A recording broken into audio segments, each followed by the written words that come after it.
Assalamualaikum warahmatullahi wabarakatuh. Alhamdulillahirabbil alamin. Wassalatu wassalamu ala asyrafil anbiya'i wal mursalin wa ala alihi wa sahbihi ajma'in. Asyhadu an la ilaha illallah wahdahu la syarikalah wa asyhadu anna Muhammadan abduhu wa rasuluh sallallahu alaihi wasallam la nabiyya ba'dah amma ba'du. Pertama, kita bersyukur kepada Allah Subhanahu wa taala atas limpahan rahmat dan karunia-Nya. Kemudian selawat dan salam kepada junjungan kita Nabi Muhammad sallallahu alaihi wasallam. Allahumma shalli ala Muhammad wa ala ali Muhammad. Anak-anak Ustadz yang soleh dan soleha, apa kabarnya hari ini? Ya, alhamdulillah. Mudah-mudahan kita semua dalam keadaan sehat, selalu dalam lindungan Allah Subhanahu wa taala. Kemudian kita harus selalu memperhatikan protokol kesehatan, mulai dari memakai masker, kalau keluar rumah, mencuci tangan dengan sabun, pakai air yang mengalir, kemudian kalau perlu kita pakai sesuatu yang bisa mengamankan diri kita. Ya, kemudian jangan lupa pula kita menjaga kesehatan fisik dengan makan makanan yang bergizi seimbang. Mudah-mudahan dengan ikhtiar kemanusiaan kita, Allah akan memberikan kemudahan bagi kita dalam menghadapi musibah yang berbentuk virus 19. Semoga musibah ini segera berakhir dan kita bisa bertemu kembali di sekolah yang kita cintai. Ayo, siapa yang mau bertemu dengan Ustadz di sekolah? Oh iya, semuanya. Bagus. Artinya anak Ustadz sudah rindu untuk ke sekolah. Banyak berdoa, semoga Allah angkat wabah ini sehingga kita bisa berkumpul kembali di sekolah kita. Anak-anak Ustadz yang soleh dan soleha, mari kita berdoa terlebih dahulu. Kita awali dengan sama-sama membaca basmalah. Bismillahirrahmanirrahim. Mari kita lengkapi dengan doa. Akan belajar. Rabbi zidni ilma warzuqni fahma. Semoga Allah menambah ilmu kita dan memberikan kepada kita ilmu yang bermanfaat. Bermanfaat untuk kita sendiri, bagi orang tua kita, agama kita, nusa dan bangsa kita. Semoga ilmu yang bermanfaat itu akan menjadi bekal bagi kita ketika menghadap Sang Khalik saat kita meninggalkan dunia yang fana ini. Anak-anak Ustadz yang soleh dan soleha, sudah sarapan semua kan? Iya. Mudah-mudahan kita dengan adanya sarapan itu memperkuat fisik kita sehingga kita semakin bersemangat untuk mengikuti pembelajaran berikut ini. Dan jangan lupa kita sholat duha, membaca Al-Quran, dan hal-hal baik yang sifatnya membantu orang tua, seperti menyapu, membereskan tempat tidur, kemudian mencuci piring, menyiram bunga, dan sebagainya. Nah, Ustadz yang soleh dan soleha, kita review sedikit tentang materi kita yang pertama, yang minggu lalu, itunya tentang materi membaca surah An-Nasr. Ya, surah An-Nasr, setelah kita lihat setelah anak Ustadz, maka ada beberapa evaluasi secara umum ya, bukan pribadi. yang akan kita sampaikan, ya. Yang pertama, koreksi dari tugas menulis ayat yang kita telah buat, kita telah kirimkan ke Ustadz.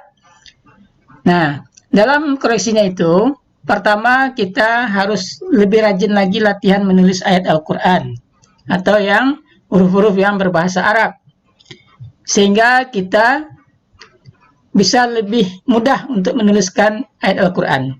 Yang kedua, jarakkan antara satu baris dengan baris berikutnya. Nah, jarakkan satu baris, biar lebih rapi dan jelas mana barisnya dari masing-masing kalimat yang kita tulis itu. Yang ketiga, perhatikan juga cara penulisan huruf hijaiyahnya. Nah, kalau ini sebenarnya materinya sudah diajarkan di materi Al-Quran, itunya ketika menulis.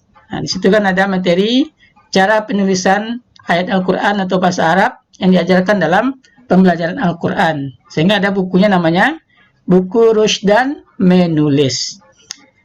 Nah, Ustaz, selanjutnya, next. Ya. Nah, sekarang kita akan coba sedikit mereview bacaannya. Ya, bacaan kita, hafalan yang kita setor itu perlu diperhatikan lagi makhorijul hurufnya. Misalnya antara huruf H dengan H misalnya. Kemudian sa dengan sa, nanti kan beda. Lalu perhatikan juga matnya, tanda panjangnya. Mana yang panjang 2 harokat atau 5 harokat misalnya. Nah, itu kita perhatikan. Kemudian gunnahnya, dengung-dengungnya. Sehingga nanti bacaan kita sesuai dengan kaidah tajwid yang telah diajarkan kepada kita. Nah, Ustaz, yang soleh-soleha, selanjutnya kita masuk kepada materi kita hari ini. Ayo, apa materi kita? Nah, sudah tampil di layar. Itunya tentang asbabun nuzul. Asbabun nuzul. Nah, asbabun nuzul ini artinya adalah sebab-sebab turunnya ayat atau surat dalam Al-Quran. Jadi, di antara ayat yang turun itu, biasanya ada sebabnya. Apa yang menyebabkan ayat itu diturunkan oleh Allah. Nah, untuk surah An-Nasr ini, asbabun nuzulnya adalah ketika Rasulullah SAW memasuki kota Mekah pada tahun penaklukan. Ya, tahun penaklukan itu artinya ketika tahun Fathu Makkah, kaum muslimin dan Rasulullah SAW menaklukkan kota Mekah, membebaskan kota Mekah dari cengkraman orang-orang kafir Quraisy. Nah, beliau ketika itu memerintahkan Khalid bin Walid sebagai panglima perang melawan pasukan kafir Quraisy. Nah, ketika Khalid bin Walid memimpin pasukan perang untuk menaklukkan kota Mekah tadi, maka orang-orang kafir Quraisy ketika itu tidak berkutik. Orang-orang itu dengan ketakutannya mereka menyerah tanpa syarat istilahnya. Nah, sehingga ketika itu pasukan kaum muslimin yang dipimpin oleh Khalid bin Walid tadi tidak terlalu sulit untuk menaklukkan kota Mekah. Dan yang uniknya, biasanya kalau ada peperangan itu pertumpahan darah banyak sekali. Yang meninggal atau tewas itu banyak sekali. Tidak terhitung. Tapi ketika penaklukan kota Mekah, Rasulullah dan kaum muslimin yang pasukan itu dipimpin oleh Khalid bin Walid, tidak ada satu tetes darah pun jatuh ke tanah. Tidak ada satu orang manusia pun yang meninggal ketika itu dari peristiwa penaklukan itu. Nah, Rasulullah SAW sebagai orang yang mengajarkan sifat pemaaf, beliau memang mempraktekkan langsung sifat itu. Coba kita lihat.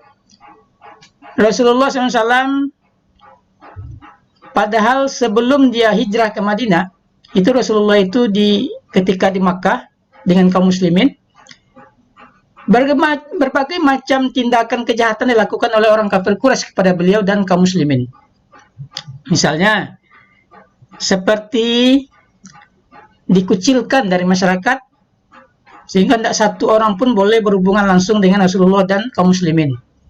Sampai-sampai Rasulullah dan kaum muslimin ketika itu pernah memakan dedaunan untuk sebagai pengganti makanannya, karena tidak ada lagi orang yang mau menjual makanan kepada beliau dan kaum muslimin.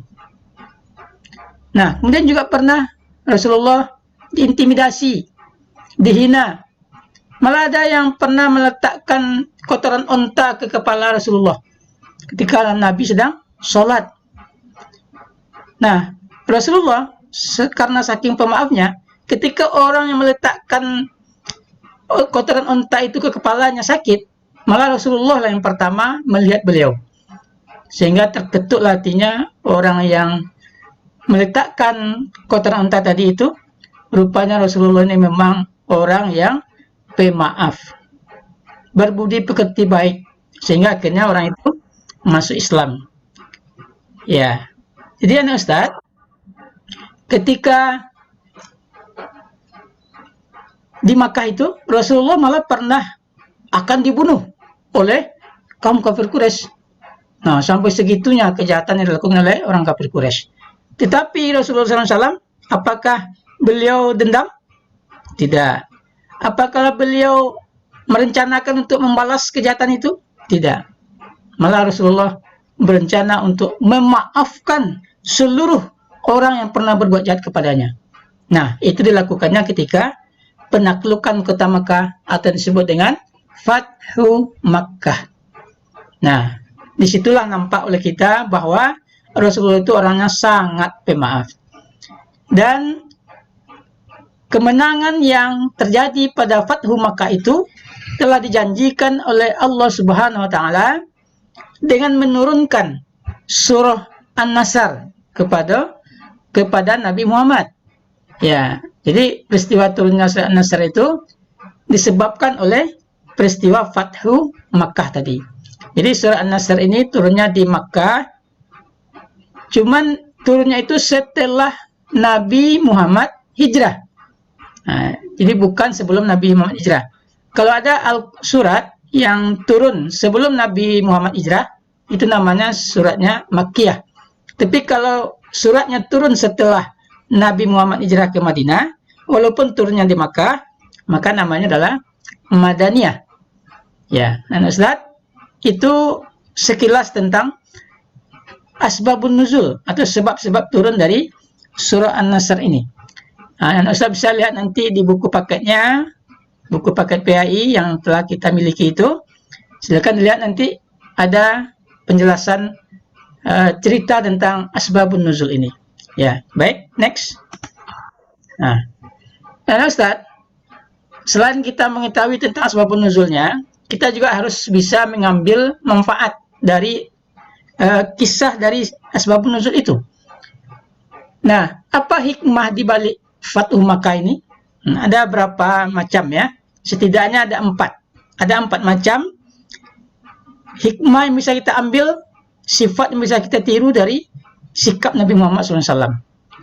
Nah, yang pertama, Nabi Muhammad itu orang adalah pemaaf. Ya, itu sudah terbukti ketika Fathu Makkah tadi. Nah, pemaaf sekali dia.